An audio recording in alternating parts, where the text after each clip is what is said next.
If you're a creative that's really wanting to step into that life that you just know is possible, you have to go all in and you have to dance that edge. So if you've been teetering on wanting to finally start that business or go all in on your creative expression or just build something meaningful beyond what a simple job can offer you, and you've just been hesitant, this video is for you. I'm gonna walk you through just the shift that you need to make in your mind and your body to be able to dance that edge sustainably, and just a little bit of like a sharp, compassionate sort of kick in the arse to really get you to be all in, right? So let's talk about what it means to live at the edge and to dance with your creative potential. What even is your edge? Well, your edge is probably the thing that you secretly, or maybe secretly or not so secretly, really desire, but scares the shit out of you. So the thing that you desire, if you simultaneously fear that or avoid doing that, that's your edge. For instance, if you really feel like you want to use your voice more, but you're scared of public speaking, but you feel like the world that needs to hear your voice and it's a gift for you to speak, your edge is to facilitate a workshop, to do a public speaking event, to do something that kind of activates you but inspires you at the same time. So check in with yourself, where is that edge? The thing that you're avoiding is probably has something to do with a deep calling of yours, because usually the thing that we avoid doing the most is the thing that we're called to do in this season. So that's how you find your edge. How do you dance with it?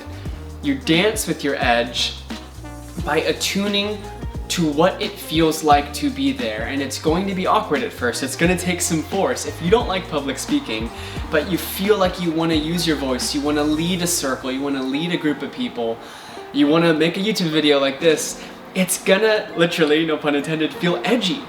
It's gonna feel awkward, and you're really gonna have to force yourself to do it, and you might not be great at it the first time. The key is in being able to trust yourself enough that this is coming up for a reason. And there's wisdom in my resistance because there's something there for me to learn. So I'm going to do the work necessary to kind of make that awkward first step so that I can attune to what it feels like to be at that edge. So when our body can start to feel safe being at that edge, it doesn't mean you're not scared, but when you can start to rewire the way you're relating to the edge, to your fear, by giving it a nice loving embrace, when we embrace our fear and lean into it, we're telling our body and our nervous system that it's safe to be there.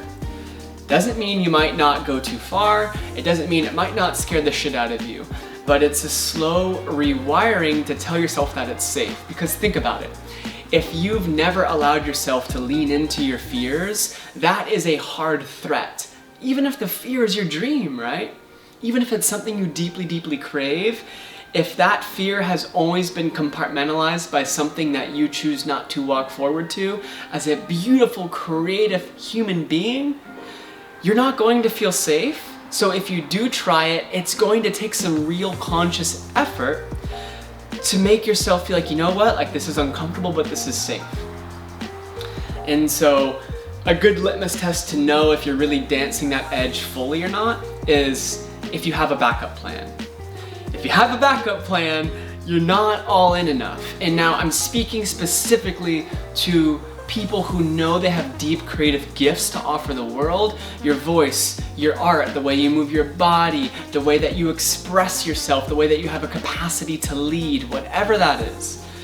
If you know you have a deep creative gift and in your heart there's potential that you know you can step into, but you're holding back, you're thinking that, oh, I can just go back to this way of being, or if I want, I can just do that, go get a normal job. And that's all great and fine and dandy and beautiful. However, it really does take the challenge of us saying, no baby, it's all in. Like, I'm all in, I'm gonna give myself 30 days to just radically commit to this. Or more, whatever that is. But we can tend to hide in these ideas of backup plans. And again, it's super safe to have those. If you are at a place in life where you have responsibility, a wife, kids, debt, this and that, and it feels good to you to have a backup plan, have a backup plan. but I'm speaking to the fire inside of you that knows this is a deeper connection to my purpose, my calling. I have clarity that wants me to move in that direction. We need to separate from the safety and the comfort and security of the familiar to be able to go all into the unknown, which is where the magic happens, right? That's where the edge is. We're exploring and expanding the edge. If we just observe the fact that this is our edge and this is where it is and it's not moving, that's a fence, right? That's not an edge. An edge is something that you're constantly expanding, something that you're constantly broadening your horizons to what you believe is possible, right? And it's slow. We can't just run way past that place that is currently our edge, because we can blow ourselves out and we can actually bring up maybe trauma or bring up deep things that make us revert back to an old way of being and lose that progress. So it's simultaneously like I got this, I can go all in, and trusting your body when it's telling you, hey, like you're doing great, you're embracing the fear, but you gotta downshift a little bit. Like you're going maybe too hard, or you're pushing too fast. Slow is fast, right? Like quantum shifts can happen, amazing, beautiful. However, it's not for everybody. Like a nice, gentle expansion is very sustainable. So find your edge, the thing that you fear that also lights you up. Look to what you resist, look to the things that you avoid, and embrace them. Spend time at the edge of what you currently believe your capacity and your potential and possibility to be. Get safe being there.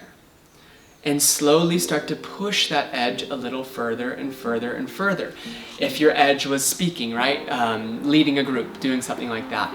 You do it once, amazing. Maybe you commit to that being a weekly thing, to where that edge now becomes your baseline. And you can also view this in the way that our relationship to money plays out in business, right? If this is your current edge, getting up to that point, when you do the work necessary to get there, one of two things will either happen. Either we really just take a deep, juicy breath and sit in that and really attune to what that feels like, or we spend it all because our edge, our default minimum standard is still down here. The beauty of playing with the edge is bringing the safety and awareness to that place to where that becomes the minimum standard, right? When we get used to leading a group every week, or launching a new product every quarter, or structuring beautiful conversations with the people that we love regularly, that becomes our minimum standard, right? But if we do it once and like, yeah, that was great, and kind of just blow ourselves out and expend all of that beautiful energy, and we don't really take time to revel in that and make that consistent, we're gonna keep our edge down here, and we're gonna do these like, we're gonna jump way out here like, hey, look at me, I blew past my edge, and then you're right back down here. We wanna be at the edge and expand, because that's where the creative magic happens. That's where you're broadening your perspective, you're increasing your capacity to serve, to do better creative work, to make more money, all of those things that I know you desire. Because if you're anything like me as a creative human, you want to impact the world with your direction, your mission, and your gifts. And you want to be fucking compensated amazingly for it. You want to be sustained in it, and you want that to be the default way of being. Now, don't get me wrong, life is going to test you. You're going to be met with resistance. The world will refuse your gift.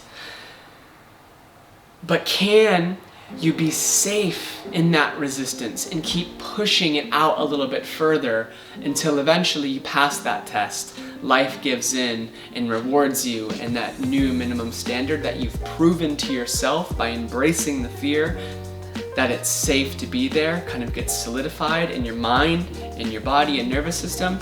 That's when you're cooking with oil. So the mindset shift is in allowing yourself to cognitively know that you are safe pushing that edge. Doesn't mean that it's hard, but when you can cognitively get past that and take that action, you allow your body to catch up, and you allow your body to attune to that edge, and you can slowly start playing with it there. Now, of course, there's insane amounts of nuance that we're not going to dive in today. But this is just like a little pick-me-up to say, like, go all in, like live at that edge and see what happens. Structure it. 30 days, live at your edge, expand into the places that you resist, the things you've been avoiding doing that you really want to do, try doing them and see what happens. So thank you all for being here. Appreciate you so much. Ciao.